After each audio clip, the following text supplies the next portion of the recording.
नमस्कार। White frame theatre Mathura की तरफ से मैं मनोज राठौर एक बार फिर आपका अपने चैनल पर स्वागत करता हूं। तो दोस्तों, आज बात करते हैं संगीत पर और संगीत और अभिनय के बीच के संबंध पर। What is music and what is the relation between music and acting. अब कोई कहे संगीत क्या है? एक खास तरह का जो भाव है, एक खास तरह की जो फीलिंग है, वो संगीत है। गिरते हुए झरने में भी संगीत होता है, समुद्र की लहरों में भी संगीत होता है, जंगल में चलती हुई हवा में भी संगीत होता है, समुद्र के किनारे चल रही ठंडी हवा में भी संगीत होता है।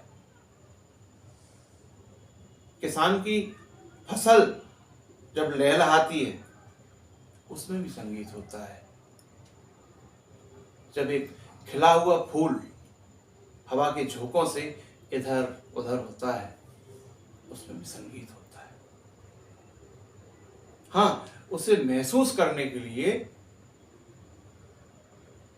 दिल की आंखें चाहिए। एक बड़ा फेमस डायलॉग है राजेश खन्ना साहब का, जिंदगी बहुत खूबसूरत है बाबू मोशाय, बस उसे देखने के लिए दिल की आंखें चाहिए। तो संगीत है एक खास तरह का भाव, ए स्पेशल काइंड ऑफ फीलिंग। और वैसे तो कल्पना है, इमेजिनेशन है, ठीक से तो कुछ पता नहीं, लेकिन मुझे लगता है कि सुर अगर जन्मा होगा, क्योंकि संगीत में 3 बुनियादी चीज़ों की हम बात करते हैं, फिर एक्सटेंशन में बहुत कुछ है। सुर की बात करते हैं, ताल की बात करते हैं और भाव की बात करते हैं। तो मुझे लगता है कि भाव जो है वो सबसे पहले आया होगा। एक आदमी ने किसी स्त्री को देखा, उसे देखकर उसके मन में कोई भाव जगा, वो भाव जगा तो उस भाव से सुर जन्मे।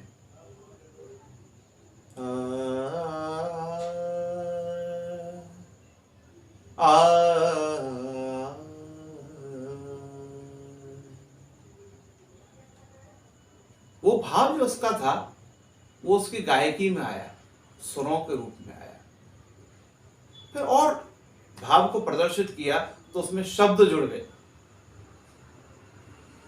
आपकी आंखों में कुछ महके हुए से राज है, आपसे भी खूबसूरत आपके अंदाज है, आपकी आंखों में कुछ।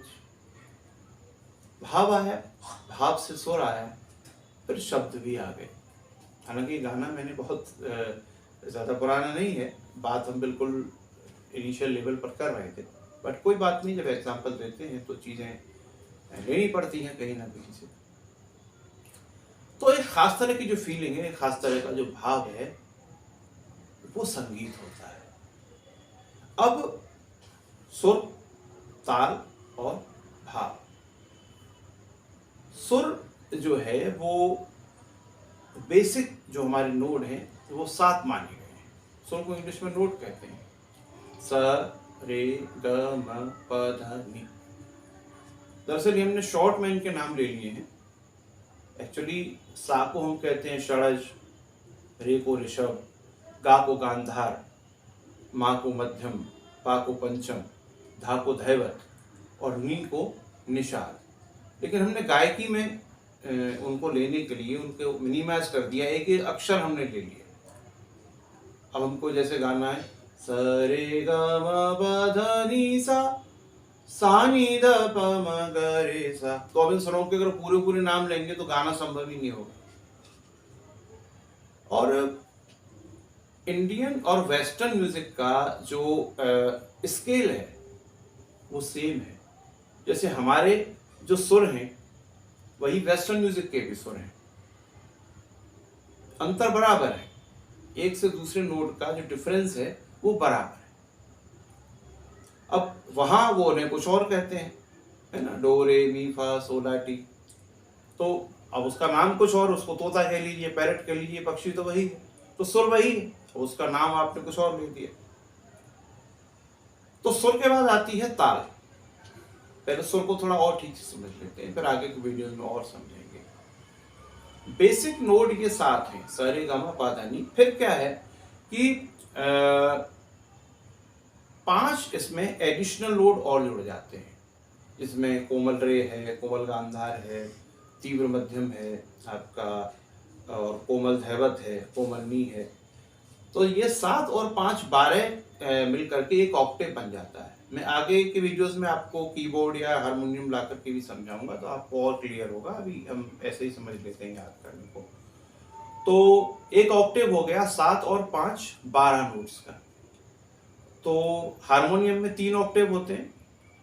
कीबोर्ड जो है हमारा सिंथेसाइजर जिसे हम कहते हैं, उसमें 5 ऑक्टेव होते हैं। जो हमारा ग्रैंड पियानो होता है बड़ा वाला, उसमें 7 या 8 ऑक्टेव होते हैं। और कोई भी इंस्ट्रूमेंट हो, चाहे वो सैक्सोफोन हो, चाहे बांसुरी हो या कुछ भी हो, उसमें यही 12 नोट्स का क्या होता है, सेट्स होते हैं, जिनको हम ऑक्टेव कहते हैं। वही सेम ऑक्टेव्स होते हैं, केवल क्या होता है, टोन का डिफरेंस होता है, और दूसरा क्या होता है, प्लेइंग स्टाइल का डिफरेंस होता है। अब जैसे की वाले जो इंस्ट्रूमेंट है, हारमोनियम है, पियानो है, तो आप की दबाएंगे आपको सुर मिल जाएगा। बांसुरी में आप फूंक जो है देंगे, विंड इंस्ट्रूमेंट, फिर वो अलग अलग जगह पे फिंगर्स को आप जब ओपन करते हैं, अलग अलग होल्स होते हैं, उससे वो नोट्स मिलते हैं। बाकी बेसिक सब वही है। तो ये सुर की बात हो गई। ताल पर आते हैं, रिदम पर आते हैं। ताल ऐसे समझिए कि it's just like a road, है ना, कि आपको रोड पर चलना है, आपकी गाड़ी रोड से नहीं उतरनी चाहिए। तो सुर को तो आप ऐसे समझ लें कि आप गाड़ी समझ लीजिए, आप गाड़ी चला रहे हैं, वो सुर है।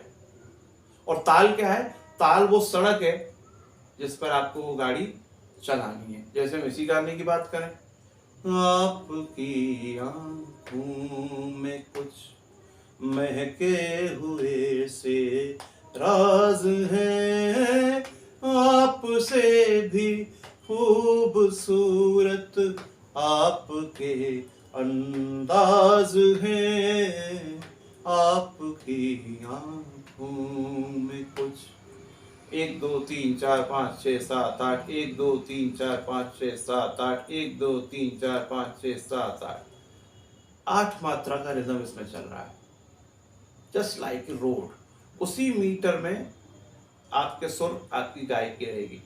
जैसे गाड़ी अगर रोड से उतर गई तो क्या हो जाता है, एक्सीडेंट हो जाता है।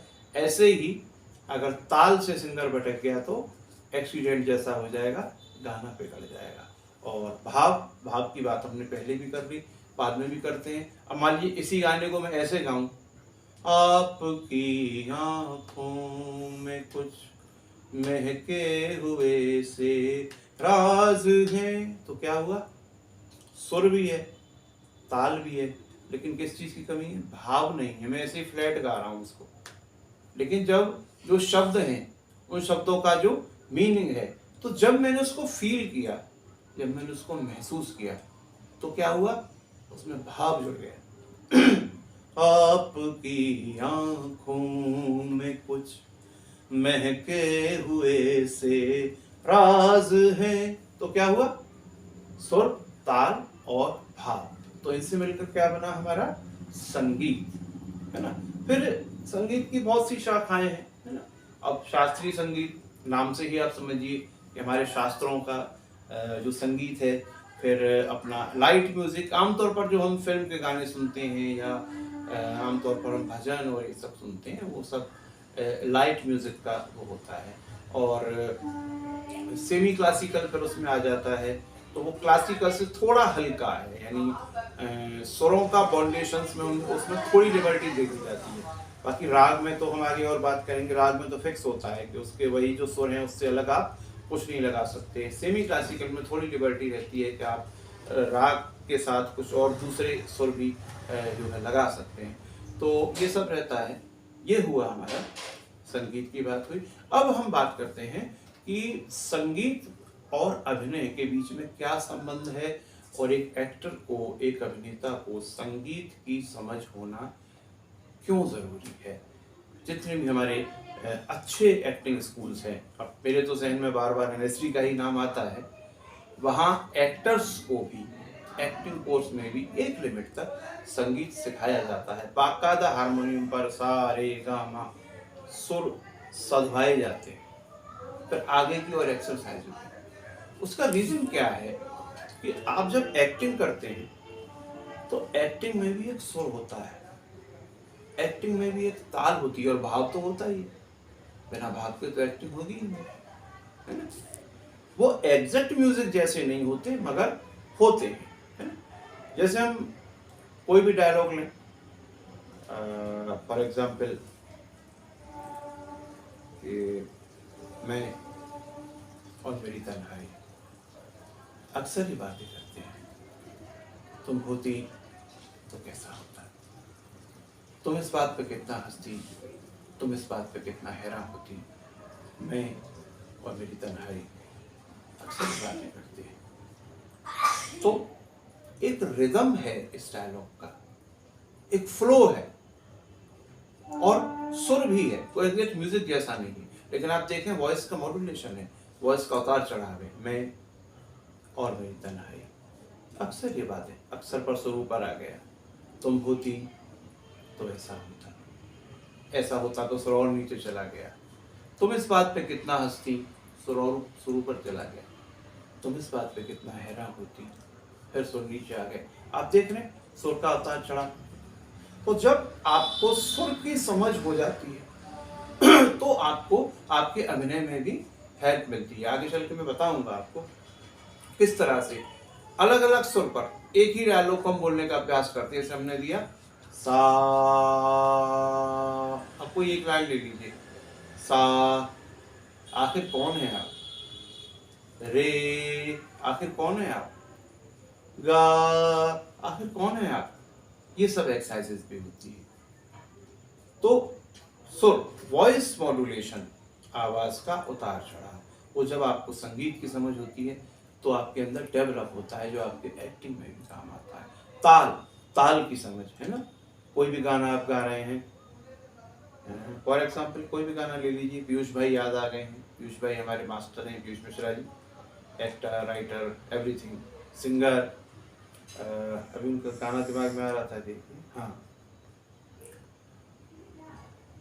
वो हुस्ना मेरी ये तो बता दो, लोड़ी का धुआं क्या भी निकलता है, जैसा निकलता था उस दौर में वहां। ओ हुस्ना,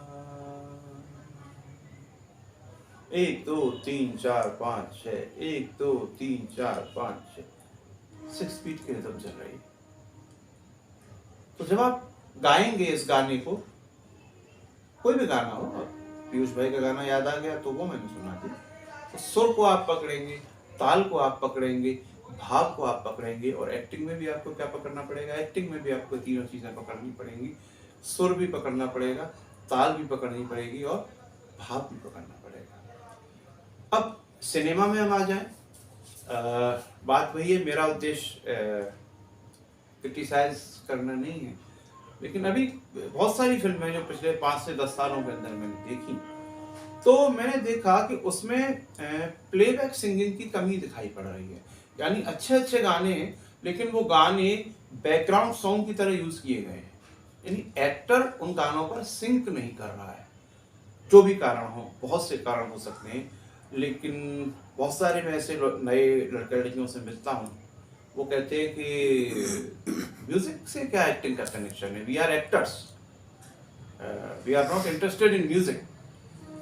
तो शायद उस तरह की जनरेशन ने वो फिल्में की हो या क्या की हो। तो आप देखें कि जैसे किशोर दा ने गाना गा दिया है ना, चिंगारी कोई भड़के तो सावन उसे बुझाए, सावन जो अगन लगाए उसे कौन बुझाए। अब राजेश खन्ना जी ने इस गाने पर क्या किया, एक्टिंग की। तो उस एक्टिंग को करने के लिए काका साहब को, राजेश खन्ना जी काका साहब के नाम से फेमस थे, काका साहब को संगीत की समझ होना बहुत जरूरी था, और वो समझ उनको थी, इसीलिए वो इस गाने पर प्रॉपर एक्टिंग कर पाए। क्योंकि किशोर दा ने जिस तरह गाया हुआ था उसके साथ सिंक करना, अपने लिप्स को मैच कराना, अपने एक्सप्रेशंस को मैच कराना, अपने बॉडी मूवमेंट्स को मैच कराना, तभी पॉसिबल था जब संगीत की उनको समझ थी। तो शायद ये जो जनरेशन है, we are not interested in music, तो ये जनरेशन कभी किसी गाने के साथ सिंक नहीं कर सकती, प्रॉपरली सिंक नहीं कर सकती। तो उसके लिए एक्टर को क्या चाहिए, संगीत की समझ चाहिए। अब गाना किस तरह का है, रफ़ी साहब के गाने हुआ करते थे तो अच्छी खासी गायकी होती थी उनमें। आपके पहलू में आकर रोजी दास्ताने गम सुनाकर रो दिए, आपके पहलू में आकर रो दिए। अब ये जो रफ़ी साहब की गायकी है, ये जो उनके गले की हरकतें हैं, दास्ताने गम सुनाकर, इस पर सुनीता साहब ने जब सिंक किया तो वो लिप्स कैसे मैच किए होंगे, वो एक्सप्रेशंस कैसे मैच किए होंगे। सुनीता साहब सिंगर नहीं थे, लेकिन उनको संगीत की समझ थी। रफ़ी साहब की गायकी को उसी तरह फील करके, जो उनके गले की हरकतें थी उनको भी फील करके उन्होंने उसी तरह से एक्ट किया उस पर। तो लगता है देख कर के ये गाना सुनीता साहब ही गा रहे हैं, इस गाने को ये किरदार ही गा रहा है, ये कैरेक्टर ही गा रहा है। तो अक्सर हमारे सो कॉल्ड कुछ जो थिएटरिस्ट हैं वो सिनेमा को, फिल्म को बिल्कुल जो है दो कौड़ी की चीज़ मानते हैं। कुछ हैं ऐसे, मिला हूँ मैं कुछ से, लेकिन मुझे ऐसा नहीं लगता। सिनेमा बहुत एक्सटेंडेड वर्जन है, फिल्म जो है बहुत एक्सटेंडेड वर्जन है, और हमारे थिएटर के बहुत सारे जो मतलब अच्छे जो है आर्टिस्ट हैं, उन्होंने फिल्म में भी कमाल दिखाया है। जैसे भी पीयूष भाई की बात चली थी, पीयूष मिश्रा जी की, तो थिएटर में बहुत बड़ा नाम है उनका, और फिल्म में भी उनका नाम बहुत बड़ा है, जो फिल्में उन्होंने की। और इतने अच्छे सिंगर त्रिमांशु धूलिया हैं, इरफान साहब थे, अनुपम खेर साहब हैं, तो कितने सारे नाम हैं, अभी तो बहुत सारे नाम हो जाएंगे, मैं बताऊंगा। तो इसीलिए मैं बार बार फिल्म का एग्जांपल देता हूँ, सिनेमा का एग्जांपल देता हूँ। तो आज हमने बात की थोड़ी सी म्यूज़िक पर, और एक्टिंग और म्यूज़िक के बीच के रिलेशन पर, और आगे भी हम इस विषय पर चर्चा करेंगे, विस्तृत चर्चा करेंगे। आज के लिए इतना ही। जय श्री राधे।